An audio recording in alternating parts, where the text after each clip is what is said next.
Hello बॉसो, तो कैसे हो आप सभी लोग। उम्मीद करते हैं कि अच्छे होंगे और अपनी पढ़ाई लिखाई कर रहे हो। देखो बा, हम लोग का क्या है कि कृषि चैप्टर चल रहा था और इस कृषि चैप्टर में दो चार बात हम लोग पढ़े थे और क्या है कि आगे के कुछ पॉइंट्स बचे हुए थे, जिसमें कि आज हम लोग को पढ़ना है कि कृषि का जो प्रकार है वो किस किस तरह का, मतलब खेती हमारे यहाँ किया जाता है। ठीक है, हमारा जो पॉइंट था वो कृषि के प्रकार। देखो क्या है कि इसमें क्या क्या हम पढ़ेंगे, इसके बारे में हमें बस जानना है कि कृषि मतलब खेती जो है सो कितने तरह का होता है और वो किस किन जगहों पर उसे किस नाम से जाना जाता है। ठीक है, तो ज़्यादातर क्या मेनली जो है सो कृषि तीन तरीके के होते हैं। एक प्रारंभिक क्या है कि बताया गया है कि प्रारंभिक जीविका भूमि जो सॉरी प्रारंभिक जीविका कृषि, फिर है गहन जीविका कृषि और फिर है वाणिज्यिक कृषि। वाणिज्यिक मतलब होता है कि जो हम लोग ऐसा खेती जिसमें हम लोग क्या करते हैं कि जो फसल उपजाते हैं वो क्या है कि बेचने के लिए उपजाते हैं।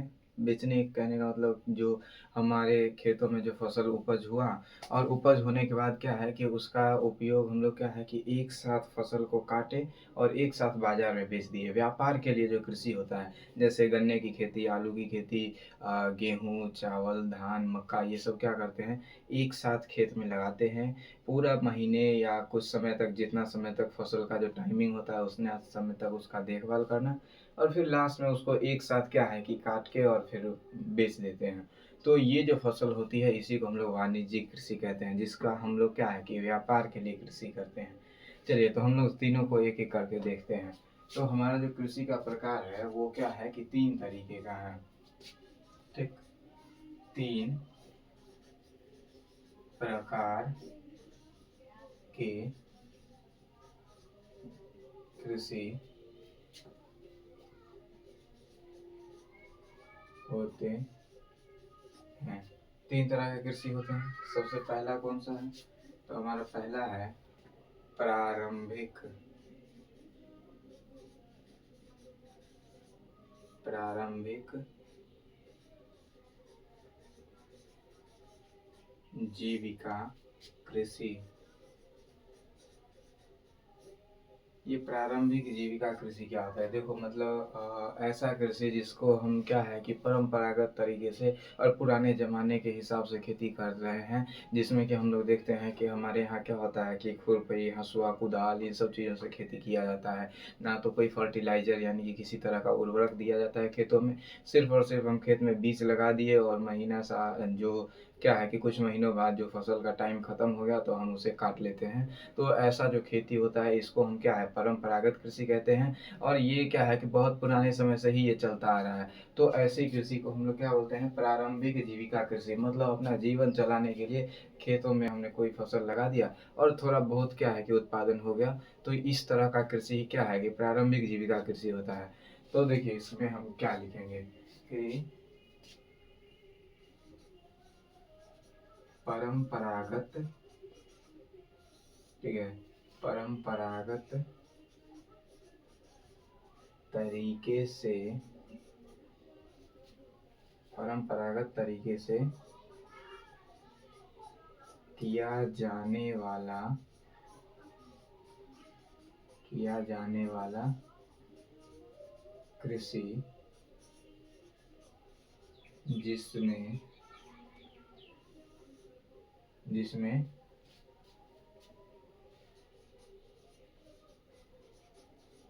पुराने समय के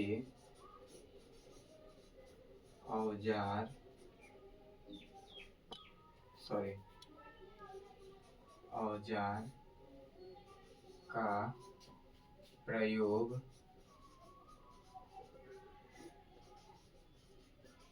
करते हैं, तो इस प्रकार की कृषि, ठीक है, तो इस प्रकार की कृषि प्रारंभिक प्रारंभिक जीविका कृषि प्रारंभिक जीविका कृषि कहलाती है। उम्मीद करते हैं समझ आया होगा, कोई उतना भारी बात नहीं है। क्या लिखा है कि परंपरागत तरीके से किया जाने वाला कृषि, जिसमें हम लोग क्या करते हैं, पुराने समय के औजारों का प्रयोग करते हैं, तो ऐसा खेती ही क्या कहलाता है, प्रारंभिक जीविका कृषि कहलाता है। पुराने समय का औजार क्या सब था, वही पुराने समय का, हाँ क्या है कि जो औजार जिसमें कुदाल, खुरपी, हंसुआ, इन सब चीज़ों का प्रयोग ज़्यादा किया जाता है, तो ऐसे कृषि ही क्या कहलाते हैं, सॉरी, प्रारंभिक जीविका कृषि कहलाते हैं। अभी बात करेंगे कि ये जो प्रारंभिक जीविका कृषि है, ये किन किन राज्यों में क्या है कि इसका अलग अलग राज्यों में अलग अलग नाम है। तो कौन कौन से ऐसे राज्य हैं जहाँ इसका नाम क्या है, भिन्न भिन्न है, यानी कि अलग अलग नाम से जाना जाता है। वैसे प्रारंभिक जीविका कृषि को मणिपुर, असम, यानी कि लगभग पूर्वोत्तर राज्य के कुछ ऐसे राज्य हैं जहाँ पर क्या है कि इसे झूम कृषि के नाम से जानते हैं। देखो कौन कौन सा राज्य है, दिया है कि उत्तर पूर्व राज्य जैसे कि आसाम, ठीक है, इसको हम लोग पॉइंट में लिखेंगे कि असम, फिर है हमारा मेघालय, ठीक है, असम, मेघालय, मिजोरम, मिजोरम, फिर बात करें तो मिजोरम के बाद आता है नागालैंड, नागालैंड, ठीक है, नागालैंड में इसे झूम कृषि कहते हैं। ठीक, तो देखो क्या हो गया कि ये जो कुछ ऐसे राज्य हैं जहाँ पर इसे झूम कृषि कहते हैं। उसके अलावा बात करें तो मणिपुर में इसको पलामू कहा जाता है, ठीक है, मणिपुर में इसे पलामू कहते हैं। ठीक, फिर बात करें तो मणिपुर के बाद आता है छत्तीसगढ़ और बक्सर, और अंडमान निकोबार द्वीप समूह में इसे दीपा कहा जाता है। ठीक है, तो हमारा हो जाएगा छत्तीसगढ़, ठीक, छत्तीसगढ़, उसके बाद छत्तीसगढ़ का जो बक्सर जिला है, क्योंकि छत्तीसगढ़ में ही बक्सर आता है, छत्तीसगढ़ के बक्सर, क्या दिक्कत है, बक्सर तथा अंडमान निकोबार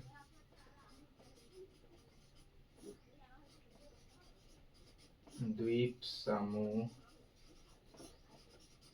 में इसे, ठीक है, क्या कहते हैं, वह दीपा, दीपा कहा जाता है।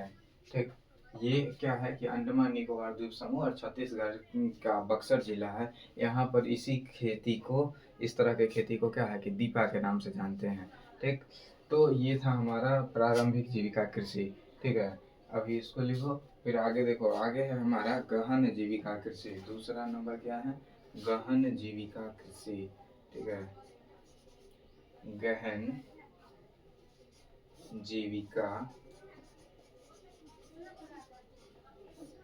कृषि। अभी बात करेंगे कि गहन जीविका कृषि क्या होता है। देखो खेत, जैसे जैसे क्या हो रहा है कि हमारे यहाँ अपने देश में जनसंख्या बढ़ रही है, तो जनसंख्या बढ़ने से क्या होता है कि लोगों की आवश्यकताएं बढ़ती है, खाना पीना, भोजन पानी की व्यवस्था क्या है कि करना पड़ेगा। जमीन धीरे धीरे क्या होता जा रहा है, घटता जा रहा है, और लोगों की संख्या बढ़ती जा रही है, घर पर घर बनते जा रहे हैं, खेती करने योग्य क्या है कि घरों शहरों में भी परिवर्तित होता जा रहा है। तो ऐसी स्थिति में क्या होता है कि हमारे यहाँ जो फसल उगाने वाली ज़मीन है वो कम हो जाती है। कम होने पर क्या है कि अब इतनी बड़ी जनसंख्या है और ज़मीन कम है, तो फसल उपजाना क्या है कि कठिन होगा, और उन सभी लोगों के लिए भोजन की व्यवस्था करना भी कठिन होता है।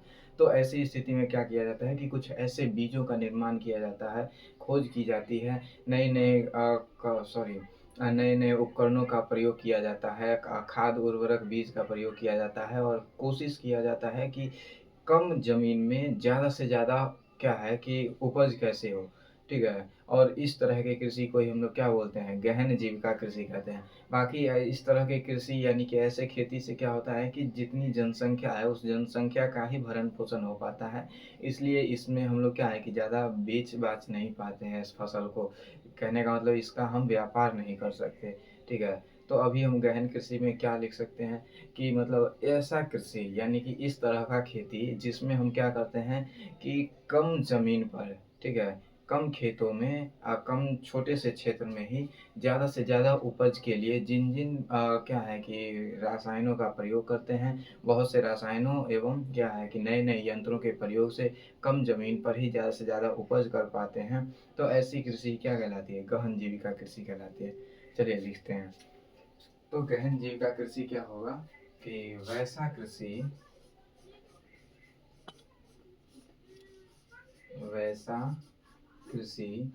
जिसमें जिसमें नए-नए नए-नए उसे यंत्र कहते हैं, जो मशीन होती है उसको क्या बोलते हैं? नए-नए मशीन ही लिखते हैं, ठीक है? नए-नए मशीनों और रसायनों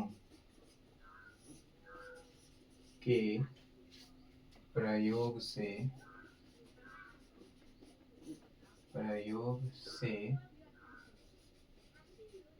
कम, ठीक है? कम से कम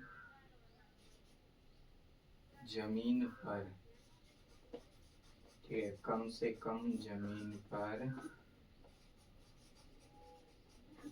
ज़्यादा से ज़्यादा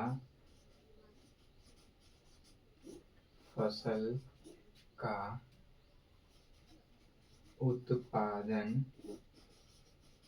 कर पाते हैं या करते हैं, ज़्यादा अच्छा रहेगा करते हैं, ठीक है? क्या है कि करते, उत्पादन करते हैं, तो इस प्रकार की कृषि गहन जीविका कृषि कहलाती है, ठीक है? गहन जीविका जीविका कृषि कहलाती है, ठीक है? गहन जीविका कृषि कहलाती है। बस इसमें इतना ही है। अभी बात करें कि क्या है कि गहन जीविका कृषि तो हो गया, कम से कम समय में क्या है कि हम कम से कम खेतों में ज़्यादा से ज़्यादा फसल का उत्पादन कर पाते हैं, तो ये गहन जीविका कृषि होती है। देखिए बुक क्या कहता है कि इस कृषि में प्रधानता खाद्यान्न यानी कि धान की होती है और जनसंख्या अधिक होने के कारण अधिक उत्पादन भी अधिक जनसंख्या के लिए कम ही पड़ता है। इसलिए इसमें किसानों के पास व्यापार के लिए बहुत कम उत्पादन होता है और इसलिए इसे जीविका निर्वाह कृषि कहते हैं। क्योंकि जनसंख्या ही बहुत ज़्यादा है, कितना भी उपजा लें हम ज़्यादा से ज़्यादा, तो अपने जो हमारा जो जनसंख्या है उसी का हम भरण पोषण कर पाते हैं। इसलिए इसको जीविका निर्वाह कृषि भी कहते हैं, ठीक है? तो इसके लिए हम एक पॉइंट और क्या लिख सकते हैं कि इस प्रकार की कृषि से इस प्रकार की कृषि से हम अपनी, ठीक है, हम अपनी आवश्यकता आवश्यकता ही पूरी पूरी कर पाते हैं, ठीक है? अपना जरूरत ही पूरा कर पाते हैं। इसलिए इसे जीविका, ठीक है? इसलिए इसे जीविका निर्वाह कृषि, ठीक है? जीविका निर्वाहक कृषि कहते हैं। उम्मीद करते हैं इतना समझ आएगा, कुछ भारी नहीं है, समझ गए। बस यही होता है कि हमें समझना होता है कि किसके बारे में हमें क्या बताया जा रहा है और वो क्या है, ये समझ गए, बस इतना ही काफ़ी है। अभी देखो क्या है कि अब हमारा जो तीसरा है वो व्यापारिक कृषि है, ठीक है। नीचे तो क्या है, हम देखते हैं कहीं आ जाए। तीसरा हमारा होगा व्यापारिक कृषि, ठीक। व्यापारिक कृषि। अभी देखो व्यापारिक कृषि क्या होता है। व्यापार मतलब क्या है कि ऐसा खेती जिसमें हम लोग क्या करते हैं, व्यापार के लिए खेती करते हैं। तो ये जो इस तरह की जो कृषि होती है, यही हमारा व्यापारिक कृषि कहलाता है। जैसे हमने खेत में धान लगाया, ठीक है, मकई लगाया। अब इस सब को क्या है कि जैसे परवल होता है, बैगन होता है, इस सब की तरह आप रोज़ रोज़ तोड़ के नहीं बेच सकते हैं। ये एक साथ खेत में लगाए जाते हैं और एक साथ ही काट लिए जाते हैं और एक साथ ही बिक जाता है, ठीक है। एक साथ इसे लोग क्या है, बेच देता है। तो ऐसी कृषि या ऐसा खेती ही क्या है, व्यापारिक कृषि कहलाता है। देखो इसके लिए हम क्या लिखेंगे कि ऐसा कृषि जिसमें फसलों को फसलों को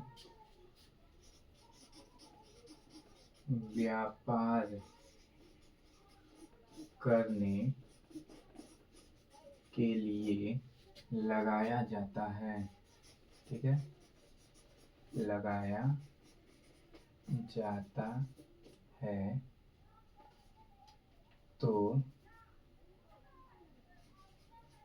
लगाया जाता है तो ऐसी कृषि तो ऐसी कृषि व्यापारिक कृषि कहलाती है, ठीक है। अभी बात करें इसमें कौन कौन सा आएगा, तो जैसे में लिखते हैं,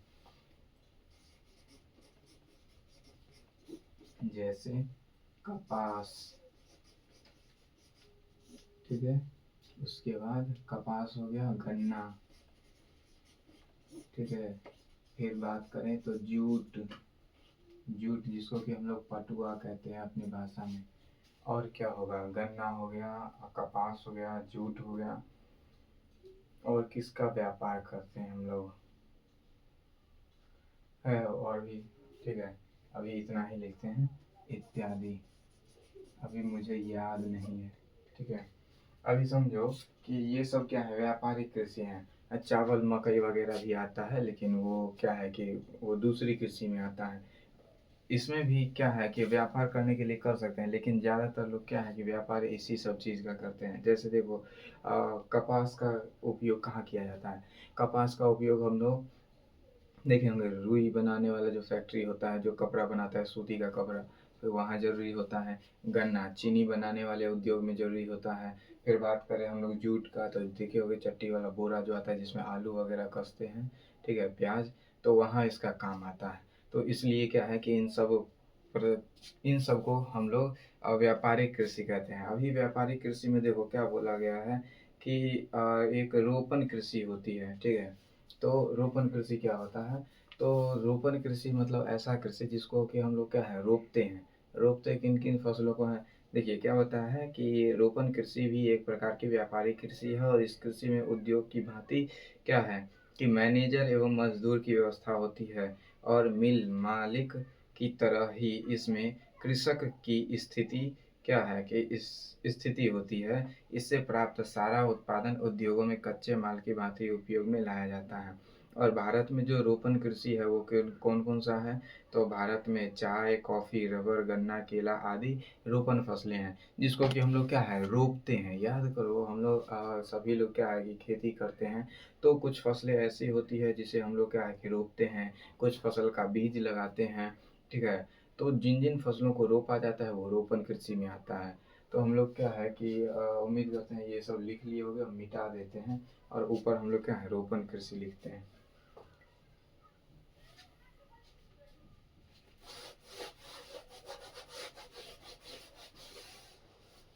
तो सूख गया।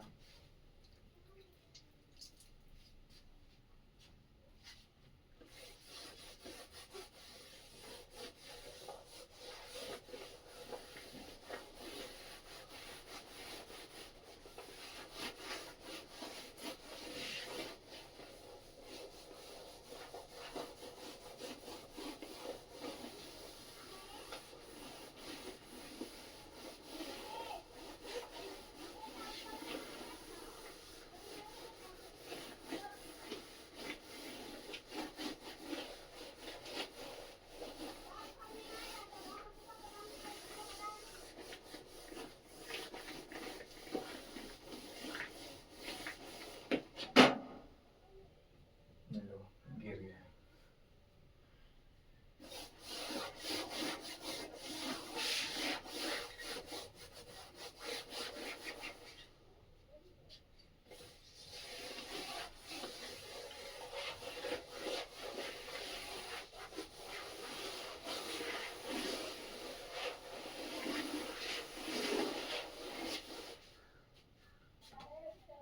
चल देखते हैं रोपण कृषि क्या होता है।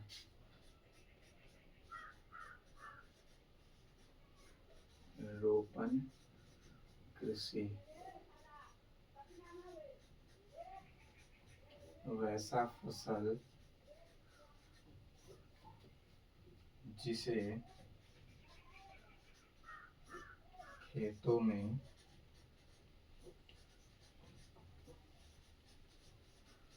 रोपा जाता है, रोपा जाता है तो इसे रोपण कृषि कहते हैं। ठीक, ये रोपण कृषि होता है। अभी बात करें कि कौन कौन सा होता है, तो लिखेंगे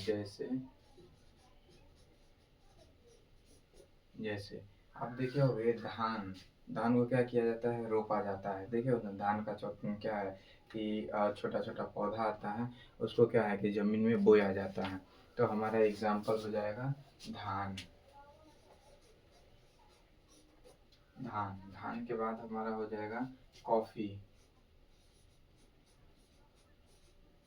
कॉफी वही जो हम लोग चाय की तरह पीते हैं। फिर रबर। रबर के बाद गन्ना। गन्ना के बाद केला। होगा बहुत, इतना ही लिखते हैं इत्यादि। ये सबको हम लोग क्या बोलते हैं, रोपण कृषि कहते हैं। ठीक है, तो हमारा जो कृषि का प्रकार है वो हो गया है समाप्त। बाकी ये जो रोपण कृषि है ये क्या है, व्यापारिक कृषि ही होता है, उसी के अंदर आता है। इसलिए इसका अलग से कोई पॉइंट नहीं लिखे हैं, उसी में क्या है कि लिख लेना। अभी हम बात करें तो फसल का जो प्रकार होता है कि पूरे साल भर में कितनी तरह के फसल उगाए जाते हैं, कौन कौन से मौसम में, जो अलग अलग मौसम में जो फसलें उगती है उसका अलग अलग नाम दिया जाता है। जैसे रबी फसल होता है, खरीफ फसल होता है, जायद फसल होता है। तो अभी हम इस तीनों के बारे में लिखेंगे कि कौन से फसल को किस मौसम में उगाया जाता है और मतलब उसको क्या नाम से जानते हैं। तो चलिए शुरू करते हैं फसलों के फसल प्रारूप। इसे फसल प्रारूप कहते हैं।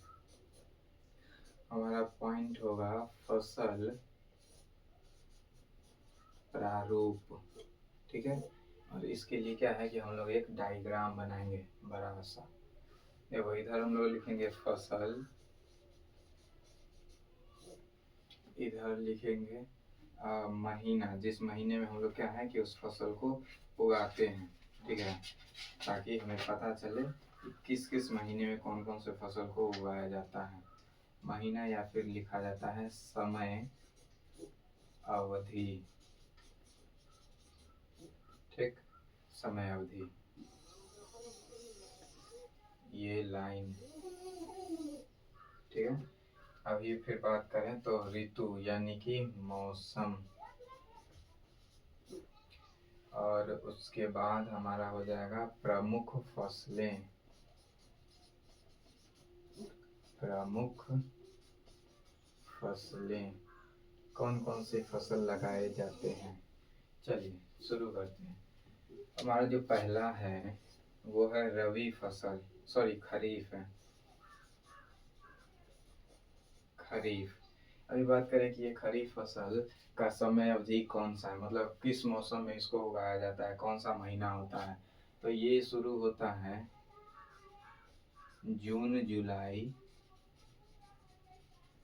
ठीक है, जून जुलाई में बोया जाता है। और क्या है कि अगस्त और सॉरी नवंबर, अक्टूबर नवंबर तक इसको क्या है काट लिया जाता है, अक्टूबर से नवंबर, ठीक है। मेरा वैसे सब चिपक गया है, आप लिख लेना नवंबर, ठीक है। अभी बात करें तो ऋतु, ये मौसम कौन सा होता है, तो जून जुलाई से अक्टूबर नवंबर वाला जो मौसम होता है आप सबको पता है ये बारिश वाला मौसम होता है, तो ये है वर्षा ऋतु। और इस मौसम में कौन कौन सा फसल उगता है, तो सबको पता है सबसे ज़्यादा बारिश के मौसम में चावल उगता है, मकई भी लगा लिया जाता है, ठीक है, मकई हो गया। उसके बाद कहीं कहीं ज्वार बाजरा लगाए जाते हैं, तो ज्वार बाजरा, ठीक। फिर बात किया जाए तो क्या है कि अरहर, अरहर जिसको अपने गांव में हम लोग अरहरी कहते हैं। फिर मूंग है, उड़द है, कपास है, ठीक। फिर बात करें तो तिल, तिल जो हम लोग तिल संक्रांत मनाते हैं, जूट, और फिर मूंगफली, मूंगफली, ये सब के सब क्या है खरीफ फसल में आते हैं। दूसरा जो हमारा है वो रबी फसल, ठीक है, रबी, ये कब से कब तक, तो ये मनाया जाता है अक्टूबर नवंबर से मार्च अप्रैल तक, ठीक, अक्टूबर नवंबर, ठीक है। अक्टूबर नवंबर से कब तक जाएगा ये, सॉरी अक्टूबर नवंबर से, यहाँ भी से रहेगा तो ज़्यादा अच्छा रहेगा, अक्टूबर नवंबर से मार्च अप्रैल तक, मार्च अप्रैल तक। और ये जो मौसम होता है ये कैसा होता है, ठंडा वाला मौसम होता है, शीत ऋतु, शीत ऋतु। अब इसमें कौन कौन सा फसल लगाते हैं, तो सबको पता है ठंडा में तो सबके यहाँ गेहूं लगाया जाता है। फिर बात करें जौ, फिर चना, फिर मसूर, ठीक है। फिर बात करें तो मटर, मटर भी ठंडा में लगाया जाता है। तीसी, देखे होंगे कि लोग गेहूं लगा देते हैं और गेहूं के साइड साइड से तीसी लगा देते हैं। फिर सरसों, ठीक है, इतना ही रखते हैं, बाकी बगुला वगैरह भी लगाते हैं, बगुला समझते होंगे। और तीसरा है हमारा रबी हो गया, खरीफ हो गया, सॉरी रबी खरीफ हो गया है, अब जायद बचा है, जायद, ये मार्च अप्रैल से मई जून तक लगाया जाता है, ठीक है, मार्च अप्रैल से मई जून तक। ये होता है एकदम भयानक गर्मी वाला, इसको बोलते हैं ग्रीष्म ऋतु, ठीक है। और ये गर्मी के मौसम में जो फसल लगाते हैं वो ज़्यादातर क्या है कि लोग सब्जी लगाते हैं, ठीक है। तो ये हो गया सब्जी, जैसे कद्दू, ठीक है, कद्दू हो गया, ककड़ी, ककड़ी जिसको कि हम लोग खीरा बोलते हैं। फिर बात करें, सॉरी ककड़ी अलग होता है खीरा। फिर है हमारा तरबूज, खरबूज, खरबूज, फिर है तरबूज, ठीक। उसके बाद बात करें तो धान, धान के बाद मकई, ठीक। और मकई के बाद हमारा होगा मूंग। मूंग वैसे कई मौसम में उगा लिया जाता है। फिर है उड़द, ठीक है। तो मतलब हम ये समझ के चलते हैं कि ये तीन प्रकार के फसल होते हैं, सॉरी, तीन पूरे साल भर में तीन मौसम में फसलें उगाई जाती है। और तीनों के बारे में हम पूरा से लिखे हैं। ये खरीफ फसल जून जुलाई से अक्टूबर नवंबर लगाया जाता है, इस समय बारिश का मौसम होता है। और इसमें चावल, मकई, ज्वार, बाजरा, अरहर, मूंग ये सब उगाए जाते हैं। अभी देखो क्या है कि ये तो आपको याद रखना पड़ेगा कि मतलब किस मौसम में कौन से फसल को उगाया जाता है।